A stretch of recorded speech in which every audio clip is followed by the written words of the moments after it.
Returning home to Austin for law school, he spent 5 years in federal service, including as a counterterrorism operations planner in Washington and as an intelligence officer deployed to Afghanistan. He has earned prior degrees from the George Washington University and from Johns Hopkins. After graduation, David will serve as a law clerk for Justice Jeff Brown of the Texas Supreme Court. Will you please join me in welcoming your permanent class president, David Stringer.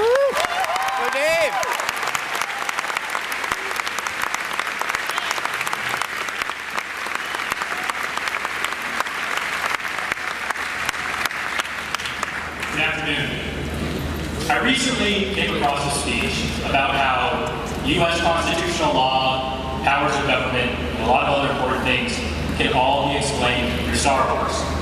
Now that's an interesting speech. So interesting that I considered ripping it off wholesale, but then I realized I am still a student here for about 40 more minutes. Theoretically, the academic honor code still applies, and that seemed unnecessarily risky. So I'm going to take a less ambitious route. First, some thank yous. This weekend last year, I was sitting out there in the audience to watch somebody I love walk across the stage and get her law degree. So I really know the joy and the pride that the parents and the spouses and the children and the siblings and the friends here are feeling right now. And while you're feeling that, I think the graduates down here realize that they could not have accomplished this without your love and support. So friends and family, on behalf of the class of 2016, you helped get us to this stage, and for that, we greatly thank you.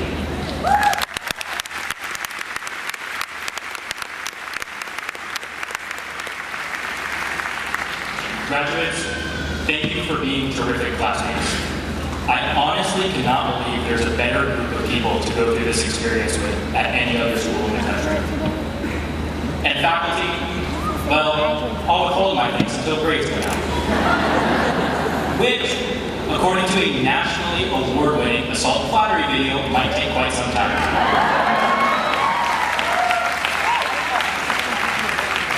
Just kidding. Our faculty is outstanding. You have inspired us to be passionate about the law, and you have illuminated some of its most confusing areas. We sincerely thank you.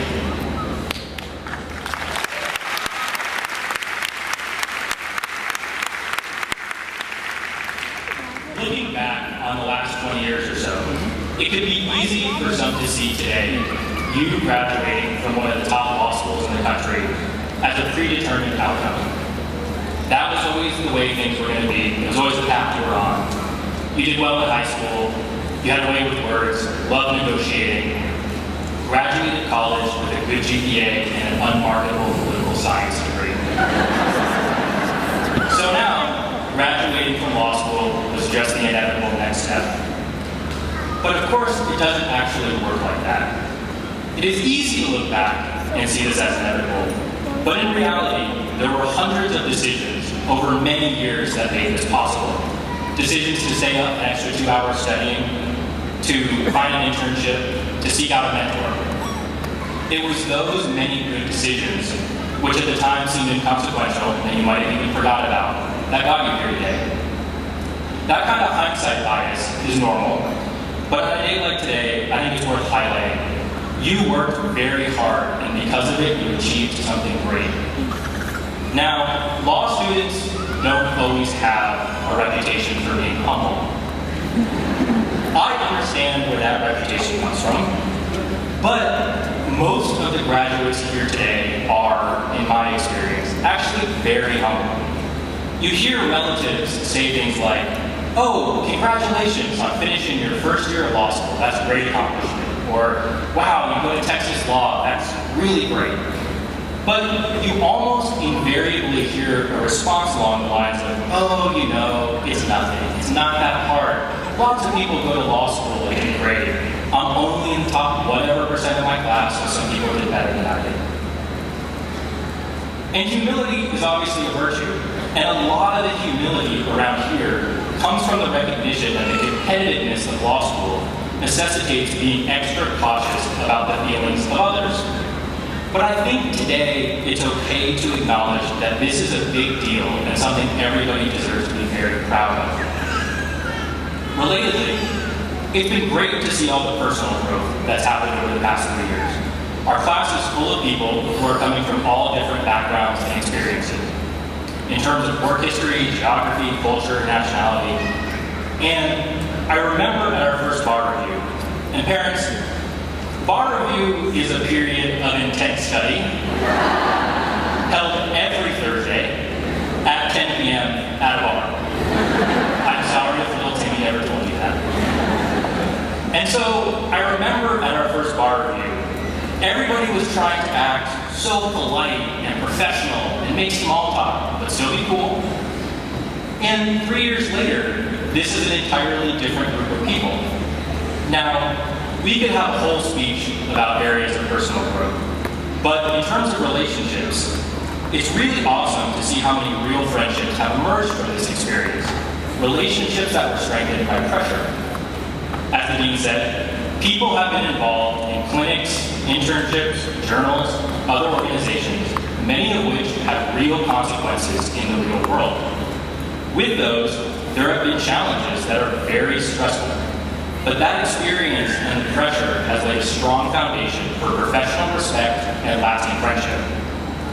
In a few cases, I expect we'll see a few class of 2016 weddings, but I won't name names because that can get awkward real fast. A final thought. Texas Monthly recently published an article about a group of women who came to this law school in the mid-1960s. It's a great article. It contains stories of lots of very normal law school things. Making friends, filling time, some romance.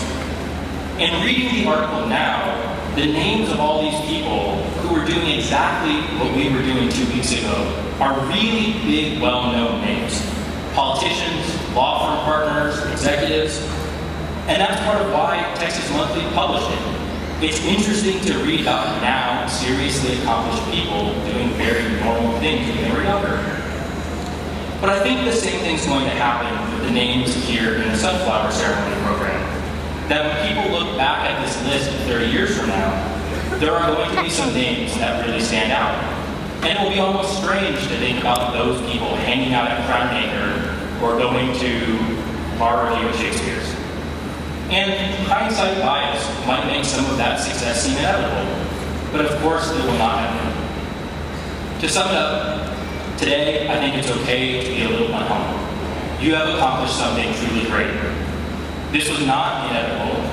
It is the result of hundreds of good decisions, and many more good decisions in the future will lead to the world hearing incredible things from the class of 2016.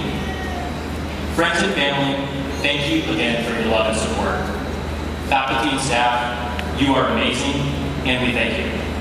Classmates, thank you again for rejecting the toxic levels of competitiveness that plague so many law schools, for realizing that friendship and your own personal advancement were not in conflict here, and for being gracious in your many successes. Whatever's immediately next for you, you're now equipped with the skills and relationships to accomplish many more great things. So, please take what started here and go change the world. Go, go.